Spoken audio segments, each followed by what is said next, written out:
Imagine a secret superpower. Not one from a comic book, but one that's, intricately woven into the fabric of your daily routine. What if cultivating this like insatiable curiosity and actively growing your mind every single day, what if that was the ultimate shortcut? Not just to a sharper brain, but also maybe a calmer spirit and just a profoundly more fulfilling life. Today, we're embarking on a deep dive into the profound, yet, let's be honest, often underestimated art of making learning a daily, effortless habit. And look, this isn't about cramming for exams or those rigid, demanding study sessions we all remember. Instead, it's about embracing strategic, bite-sized steps that over time accumulate into truly transformative growth. We'll uncover precisely why this daily practice is so vital for your holistic well-being. And then we'll equip you with practical, actionable ways to seamlessly weave learning into the very fabric of your everyday life, making it stick, making it become as natural as breathing. Okay, so let's unpack this a bit. We often hear about the importance of lifelong learning, right? But why is it so incredibly vital to keep our minds actively engaged, like every single day? It feels fundamental, but I sense there's a deeper, maybe more profound impact than just, getting smarter, isn't there? Yeah. Absolutely. Think of your brain not just as a static organ, but really as a living, dynamic muscle, maybe even more so. Just like you'd consistently work out to keep your body strong and resilient, the act of learning is, it's the ultimate workout for your brain. It doesn't just keep it active. It actively stimulates the formation of new neural pathways. It strengthens the existing ones too. But okay, new pathways. Right. This process, you probably know it as neuroplasticity. It's like actively building new, more efficient superhighways in your brain. Each new piece of information, especially when you connect it to knowledge you already have, it reinforces these connections. It's literally rewiring your brain. Wow, rewiring. Yeah, for better processing speed, enhanced memory, and this is important, remarkable resilience against cognitive decline as you age. It's truly a lifelong investment in your mental agility, your long-term brain health. That's a powerful distinction, that the act of learning itself is the workout, the actual rewiring. Does this mean like any kind of mental stimulation counts? Or are there specific types of learning that are maybe more beneficial for, say, long-term cognitive health? That's an excellent question. And it's not just about what you learn, but really how you engage with it. Now, while pretty much any mental stimulation is beneficial, active, novel, and challenging learning, that tends to yield the greatest neuroplastic benefits. And the impact, it extends far beyond just brain health. Continuous learning profoundly boosts your confidence. How so? Well, because as you consistently master new things, even small things, you naturally cultivate a deeper sense of self-efficacy. That's the belief in your own ability to succeed. And this, in turn, enhances your problem-solving skills. It promotes crucial adaptability, which is vital in our rapidly changing world. And perhaps most importantly, it significantly improves your mental health. Mental health, too. Oh, absolutely. It can be a powerful antidote to stress. It can provide a deeper sense of purpose and meaning. And it truly fosters a growth mindset. That empowering belief that your abilities and intelligence aren't fixed, but can actually be developed through effort, dedication, and a commitment to learning. So it's really about much more than just academic stuff. It's like building a richer, more resilient inner life, kind of connecting back to that idea of a calmer spirit you mentioned earlier. It's really about holistic well-being. Precisely. And here's where it gets truly fascinating, I think. Daily learning expands your empathy and curiosity in ways you might not immediately expect. For instance, consider delving into historical accounts. Maybe reading a detailed book about the monumental struggles and triumphs of, say, the Wright brothers. Right. Beyond just enjoying the story, understanding their relentless pursuit, their failure, their ultimate breakthrough that can spark a whole new curiosity about related areas. Maybe the evolution of flight technology or the history of innovation, or even the psychological resilience required to push those boundaries. Right, ripples outwards. Exactly. This kind of learning isn't just about accumulating facts. It's about stepping into someone else's journey, seeing the world through their eyes, essentially. It naturally broadens your compassion, your understanding of human endeavor. It opens doors to new perspectives, allowing you to engage with different ideas, different experiences, which ultimately just makes life feel infinitely more enjoyable and vibrant. It's about building a richer, more nuanced connection to the entire world around you. It truly sounds like an all-encompassing benefit, doesn't it? But like you said, holistic well-being and growth mindset, those are powerful concepts. Yet for so many of us, the day-to-day grind, it can feel like it actively works against building these habits. We start with that, burst of New Year's resolution energy maybe, only to see it fizzle out. The digital age especially seems almost designed to pull us away from focused learning, doesn't it? So how do we bridge that gap from that initial motivation to sustained everyday habit? What are the biggest dragons we need to slay here? You've absolutely hit on a major modern challenge. Information overload. It really is like trying to drink from a fire hose. You end up drenched, overwhelmed, and hardly any of the water actually makes it inside, right? Too much information coming at you too fast leads directly to cognitive overload. And you probably recognize the signs instantly. Oh yeah, like losing focus, forgetting things. Exactly. Losing focus easily, forgetting things you just read, maybe a creeping sense of anxiety, those nagging headaches, or just feeling like you're in a persistent mental fog. This constant deluge of data, it actively drains your mental energy, leaving very little left for that deep, focused learning we need. I definitely know that feeling, being mentally drained just from trying to keep up. So what's the antidote? How do we handle this information avalanche that feels almost inescapable? Well, one of the most powerful strategies is something called digital minimalism. And it isn't about deprivation, really. It's more about consuming less to gain vastly more mental space and clarity. Consuming less to gain more. Okay. Right. Consider trying maybe information fasts or structured digital detoxes. This could mean dedicating a specific day each week to being largely offline, or perhaps designating certain hours daily where you intentionally avoid all non-essential digital inputs.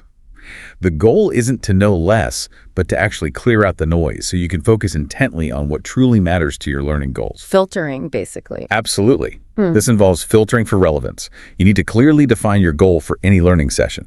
Then ruthlessly toss out irrelevant information that doesn't serve that specific purpose.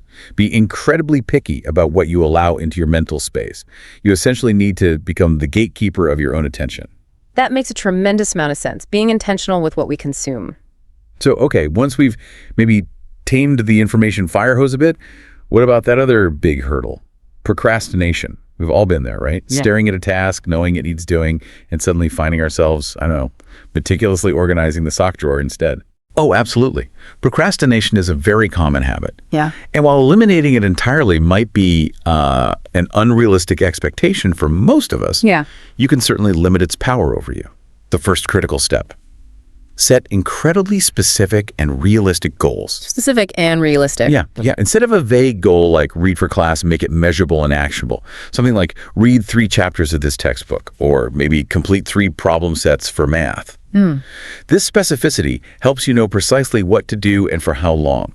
It reduces that ambiguity that often fuels procrastination. So it's about making the goal less intimidating, more actionable right from the start, almost like setting a lower bar just to get going. Precisely. And that shift in perception, from seeing it as an overwhelming task to seeing it as a manageable choice, that's incredibly powerful. It helps prevent disappointment and demotivation. Setting realistic goals fundamentally changes your internal dialogue. Instead of feeling like, oh, I can't do this, but I have to, it transforms into something more like, okay, I can do this, and I chose to. That feels more empowering. It is.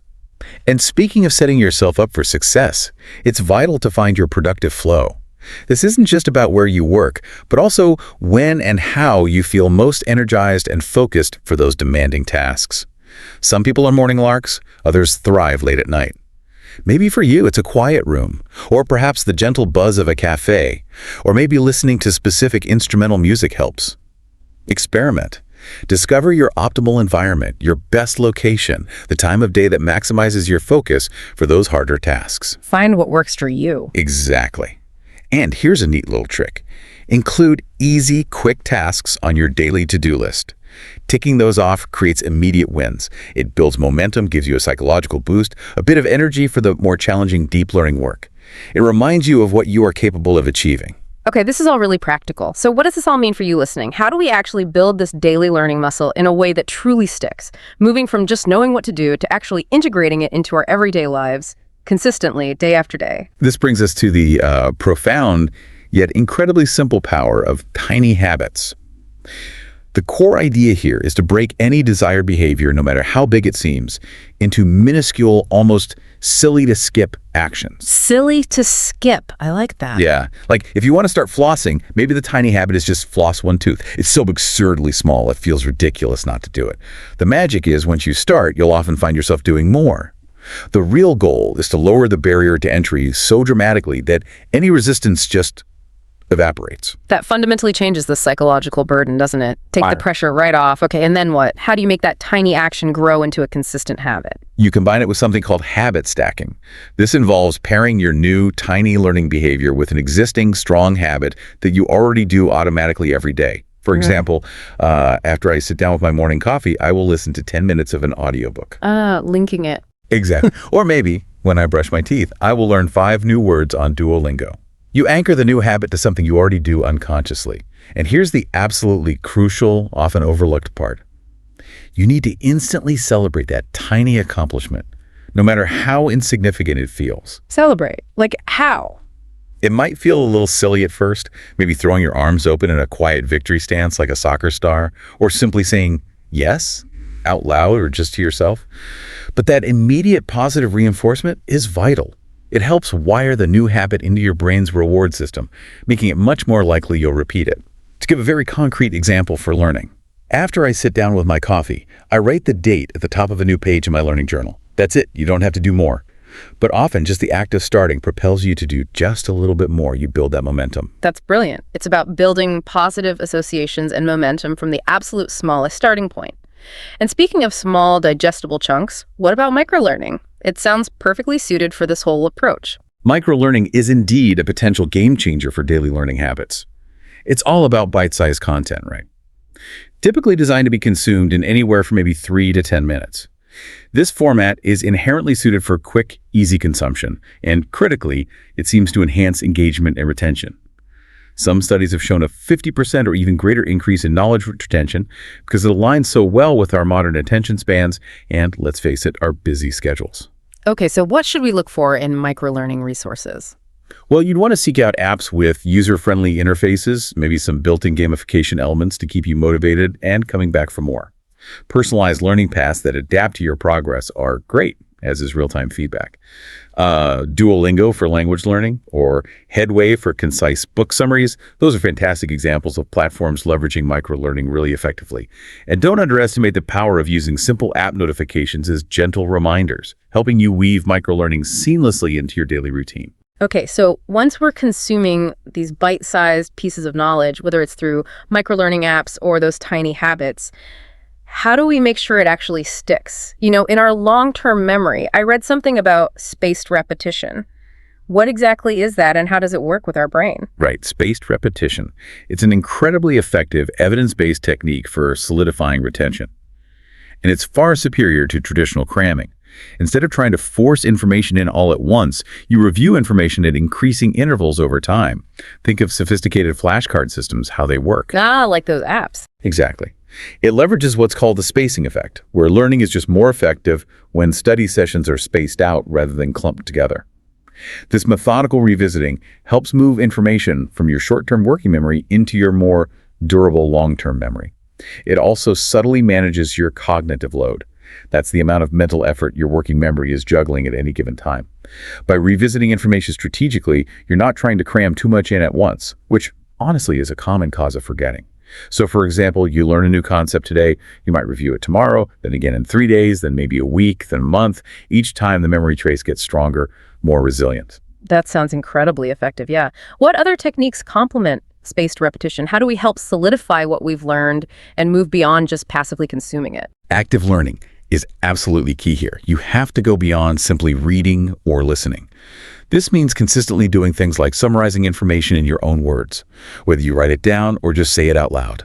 Ask probing questions as you engage with new material. Ask why. Ask how. Ask what if. Even better, discuss what you've learned with others. And if you really want to lock it in, try teaching it to someone else. Teaching it? Yes. It's a common saying, right? If you can teach a concept effectively, you've truly understood it yourself. Journaling, as we touched on earlier, is also incredibly powerful for self-reflection. I've personally found it's almost like a personal therapy session sometimes. A silent space where you can wrestle with a complex idea you just learned, maybe sort through the day's events, or even just free associate around a new topic. Sometimes just writing down a confusing concept from a book helps clarify it in a way simply rereading it never could. It deepens your understanding, improves self-awareness. Makes sense. And of course, the ultimate retention strategy is simply to practice what you learn in your daily life. If you're learning a new language, make an effort to speak it, even if it's just a few phrases every day. If it's a new cooking technique you picked up, try a new recipe that actually incorporates it. Applying new skills reinforces the information, makes it more relevant, and ultimately incredibly memorable. And finally, in this age of, well, constant distractions and that information overload we talked about, how do we curate our learning environment for continuous growth? How do we make sure we're consistently getting quality, credible information? That feels like a big challenge, too. It definitely is. This is where a kind of platform-first shift and diligent algorithm hygiene become really essential. So instead of passively defaulting to social media or mindlessly doom scrolling, we all do it sometimes, intentionally shift your default platforms. Make a conscious choice to reach for a physical book first, or open an audiobook app, or seek out a deep dive video or an online course that aligns with your goals. Be intentional about the platform. Exactly. Then, actively take control of your content feeds. This means unsubscribing from newsletters you never actually read, maybe deleting apps that just waste your time. Ruthlessly curate your online experience specifically for educational purposes. Actively follow experts whose work you trust, subscribe to thoughtful channels, and unfollow anything that doesn't serve your learning goals. It's about cleaning up your digital space. Algorithm hygiene, I like that term. Yeah. And finding credible sources. Right. When it comes to identifying credible sources, you also need to think like a seasoned detective. You can use criteria like the CRAB test. It's an acronym. Currency is the info up to date. Relevance, does it actually answer your question? Authority, who wrote it? What are their credentials? Accuracy, can you verify it? Is it fact-checked? And purpose, why was this information created? To inform, persuade, sell? CRAEP test. Okay, got it. Yeah, it's a useful framework. Also, building a trusted network of experts and reliable sources whose work you consistently find valuable helps immensely in navigating the sheer volume of information out there. And finally, keep that learning journal or use a digital calendar. This isn't just for taking notes. It's a powerful tool for tracking your progress, jotting down reflections, and critically, for celebrating those small milestones along the way. Seeing your progress visually, acknowledging your efforts, that reinforces positive self-talk and keeps you motivated on your continuous learning journey. Wow. Okay, this deep dive has really shown us that cultivating daily learning isn't just some lofty intellectual ideal, is it? It's actually a practical, achievable habit that can profoundly enrich every facet of your life, from, your mental sharpness right through to your inner calm. Absolutely. I think the key lesson here, really the bedrock of consistent growth, is that daily learning isn't merely about accumulating facts. It's not just trivia.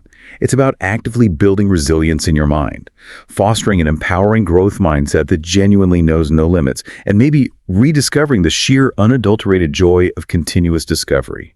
It's about empowering you, the listener, to navigate a complex, ever-evolving world with a sharper mind, more adaptable spirit, and maybe a more profound sense of purpose. And remember, when it comes to learning and personal growth, consistency truly does beat intensity every single time. So maybe a final thought as you go about your day. What tiny new piece of knowledge, perhaps one unexpected fact or a fresh perspective you hadn't considered, what will you seek out today to enrich your mind, just because you're curious? Until next time, keep diving deep.